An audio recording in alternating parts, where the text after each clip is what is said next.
Hey everyone, welcome back to GLO's 10-Minute News. I'm Nicole, and this is... And this is Danny. I'm excited we're here. You're excited you're back because literally start putting your seatbelt because I don't know this ride is going to be a bumpy 3D mention. All you. This is the week of February 21st through the 28th. It is still February. He accepted the challenge to come up with a very good Black History fact every newscast we have. So...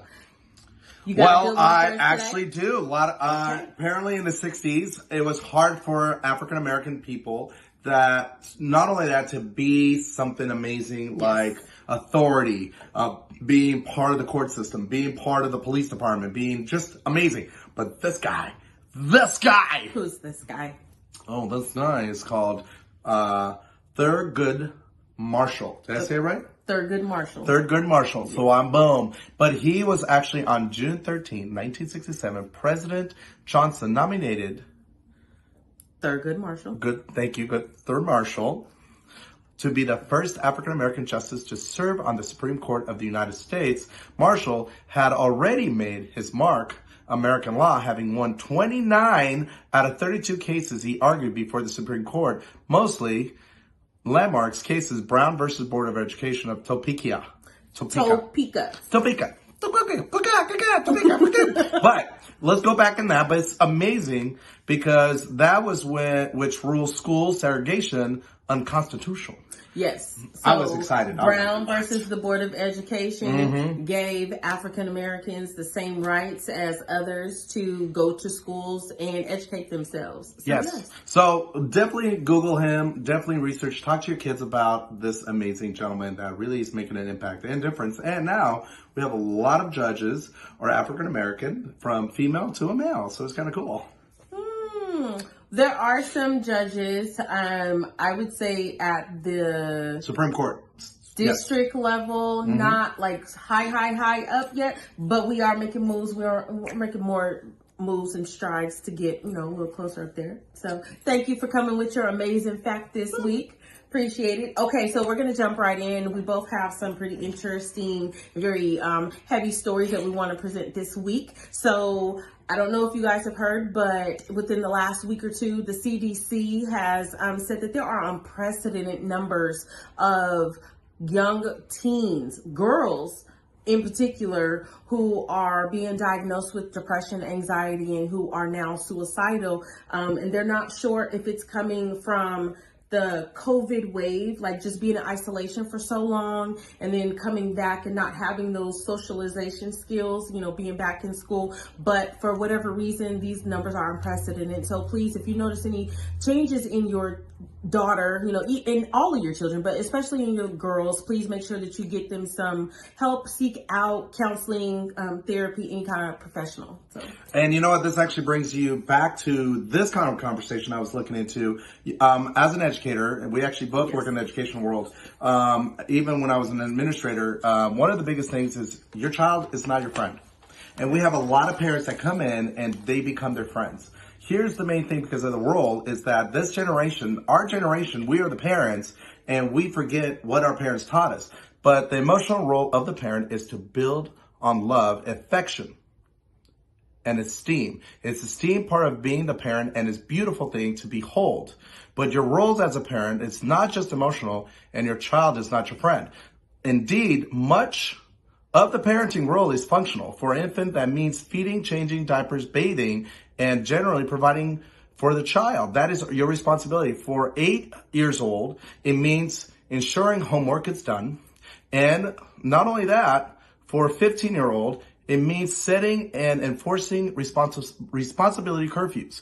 So remember those different age limits. You're going to have to be tougher. It's tough love, but remember that you have to mold this kid to live out in the real world. And that's what's wrong with a lot of the parents, I believe. So I think it's just been very easy to hand your child an electronic device because you want to get things done. I think it's very easy to hand your child an electronic device because you want to keep them quiet instead of being more hands-on like, maybe our grandparents were with us. So, for whatever it is, we need to get back to actually talking to our children. Yes. And sitting with them and having that conversation, that means you need to sit with them.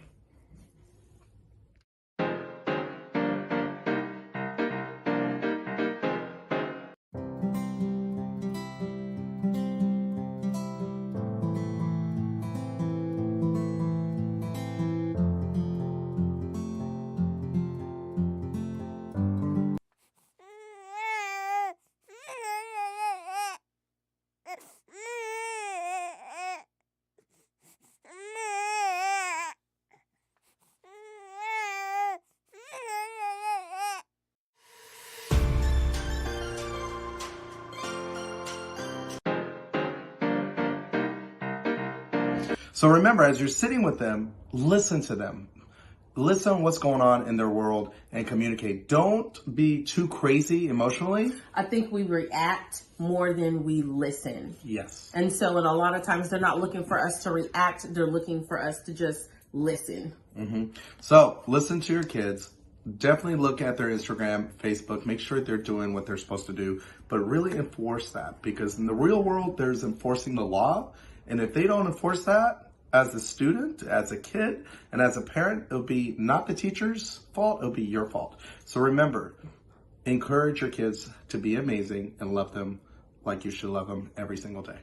All right. Oh, that was good. So, okay, so Drinking my little sparkling water. we're gonna move on to a different segment. So I found this and it was like absolutely amazing, like mind blowing to me. So Columbia University, their medical school, their graduating class, or sorry, their class of 2025. So Okay. they had their white coat ceremony. Ooh. And for each class, like in April of 2021, Columbia University started allowing each class to write their own Hippocratic oath. So they recite the Hippocratic oath and then they write a class Hippocratic oath. So the graduating class of 2025 this year wrote their class Hippocratic oath. Ooh. And what they did was they decided to confront unconscious prejudices in their Hippocratic oath. So I want to read to you like just a very tiny portion of what their Hippocratic oath says. So for the new class,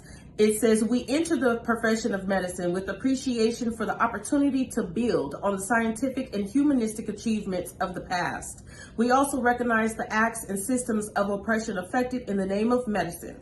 We take this oath of service to begin building a future grounded in truth, restoration, and equity to fulfill medicine's capacity to liberate. Now, instead of most of the medical community reacting like, yes, that is amazing, because like it goes further. That was just the beginning, but it goes further. But instead of them reacting like, yes, oh my gosh, thank you. We recognize that equity is a problem in medicine, and you guys reciting this type of oath allows you to change things. They were mad. I mean, big mad. So if you have the opportunity, please go on YouTube and look up Columbia University 2025 white coat ceremony, and you'll be able to listen to the entire Hippocratic oath that they have. Do you have anything else? Because you know we're almost out of time. Well, I just want to know, I mean, at the end of that, I'm like, seriously? Is this a bunch of old dum-dums don't want to change? Is what? Yes. I mean, yes, I think that's what's, I think that's what's wrong with our generation. In medicine. No, not our generation. It's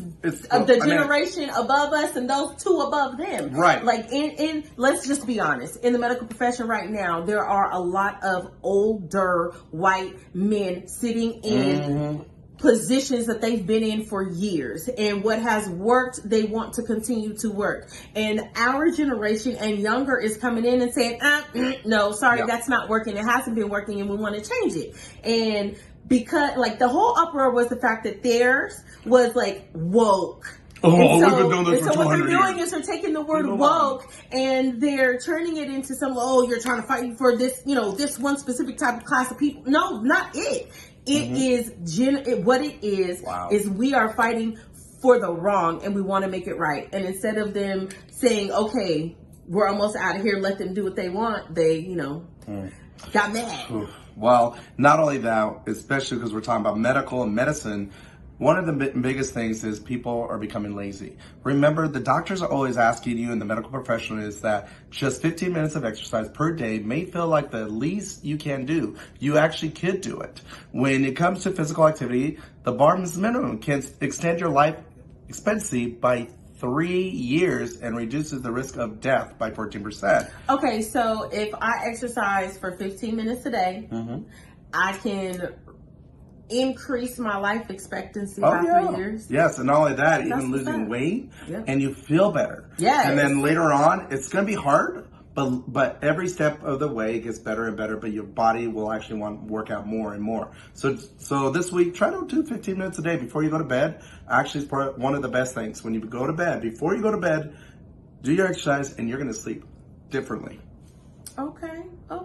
Well, thank you. This has been GLO's 10-Minute News, and we will see you next week. Have a good one. Have a great day, y'all. And this has been GLO's 10-minute news. All right, have a great day, and we'll see you next week. We'll talk about the movie reviews. Bye, guys. Subscribe now.